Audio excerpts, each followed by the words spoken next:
प्रयागराज महाकुंभ में श्रद्धालुजनों की भारी भीड़ है।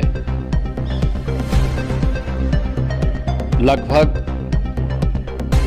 8 से 10 करोड़ श्रद्धालु इस समय प्रयागराज के अंदर मौजूद है। कल भी 5.5 करोड़ श्रद्धालुजनों ने महाकुंभ का स्नान किया था। ये जो भारी दबाव श्रद्धालुजनों के कारण और श्रद्धालुओं के संगम नोच पर जाने के कारण वहां पर एक बना हुआ है, लेकिन पूरा प्रशासन मौके पे वहां मौजूद है। रात्रि को 1 से 2 बजे के बीच में अखाड़ा मार्ग पर, जहां पे अखाड़ों के अमृत स्नान के दृश्य से बैरिकेड्स भी किए गए थे, तो बैरिकेड्स को फांद करके आने में कुछ श्रद्धालु गंभीर रूप से घायल हुए हैं।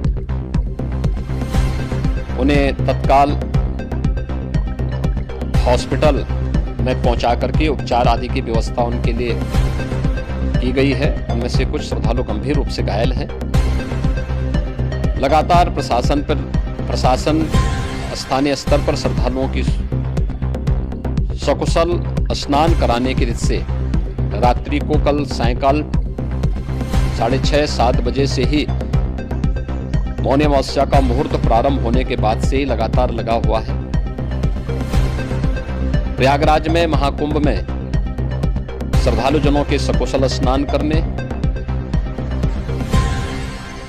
अमृत स्नान के लिए देश भर से आए हुए श्रद्धालुजनों की व्यवस्था के लिए, उनके कुशल क्षेम के लिए आदरणीय प्रधानमंत्री जी का प्रातःकाल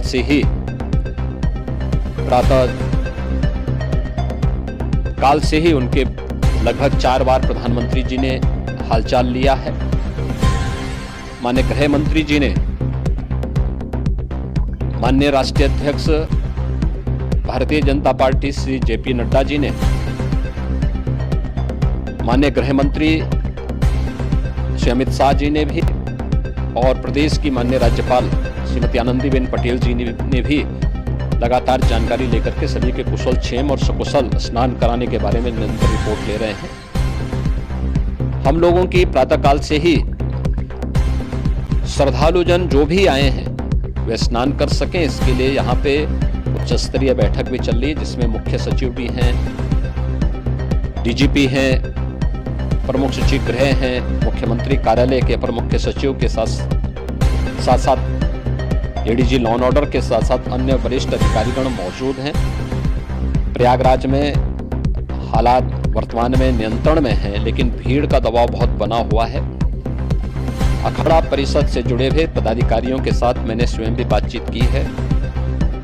आचार्य महामंडलेश्वरों से भी, पूज्य संतों के साथ भी मेरी बातचीत हुई है, और पूज्य संतों ने बड़ी ही विनम्रता के साथ इस बात को कहा है कि नहीं, श्रद्धालुजन पहले स्नान करेंगे और फिर जब उनका दबाव कुछ कम होगा और वे सकुशल वहां से निकल जाएंगे, तब हम लोग स्नान करने के लिए संगम की तरफ जाएंगे। अभी पहले श्रद्धालुजनों को, चूंकि देश भर से आए हैं, तो इसके लिए उन्हें सभी अखाड़े इसके लिए सहमत हैं और सभी लोग इस व्यवस्था के साथ जुड़े हुए हैं। लगातार इस दिशा में हम लोगों का प्रयास है कि जो अब तक प्रातः काल से ही आपने देखा होगा, कल मैंने बताया कि कल लगभग 5.5 करोड़ श्रद्धालु कल महाकुंभ का स्नान किए हैं, और आज प्रातः काल तक लगभग 8:30 बजे तक 3 करोड़ से अधिक श्रद्धालु स्नान कर चुके हैं, और ये लगातार जारी है। लेकिन संगम नोच पर, अखाड़ा मार्ग पर, नागवासुकी मार्ग पर लगातार दबाव बना हुआ है, और वहां पर श्रद्धालुजनों की सुविधा के लिए भी हर प्रकार की वहां पर प्रशासन पूरी मुस्तैदी के साथ लगा हुआ है। और इसीलिए मेरी अपील है पूरे प्रदेशवासियों से, पूरे देशवासियों से और सभी श्रद्धालुओं से भी सभी पूज्य संतों से भी कि अफवाह पर कोई ध्यान न दे, संयम से काम लें। ये सब आयोजन सभी लोगों का है। प्रशासन उनकी सेवा के लिए पूरी तत्परता के साथ लगा हुआ है। केंद्र और राज्य सरकार पूरी मजबूती के साथ वहां पर हर प्रकार का सहयोग करने के लिए तत्पर है। लेकिन कोई किसी अफवाह पे ध्यान न दे। कोई भी व्यक्ति नकारात्मक अफवाह फैलाने का प्रयास करेगा, उस प्रकार से नुकसान हो सकता है। और जहां पर हैं आप, लगभग 15 से 20 किलोमीटर के दायरे में अस्थायी घाट बनाए गए हैं, उसमें कहीं भी वे स्नान कर सकते हैं। आवश्यक नहीं कि संगम नोच की तरफ ही आए, क्योंकि भीड़ देखते हुए खासतौर पर जो बुजुर्ग हैं, बच्चे हैं, श्वास के रोगी हैं, उनको लंबी दूरी तय नहीं करनी चाहिए। और जहां पर हैं वहीं पर आराम से पहले स्थिर होकर के कार्य करें, वहां पर रह करके।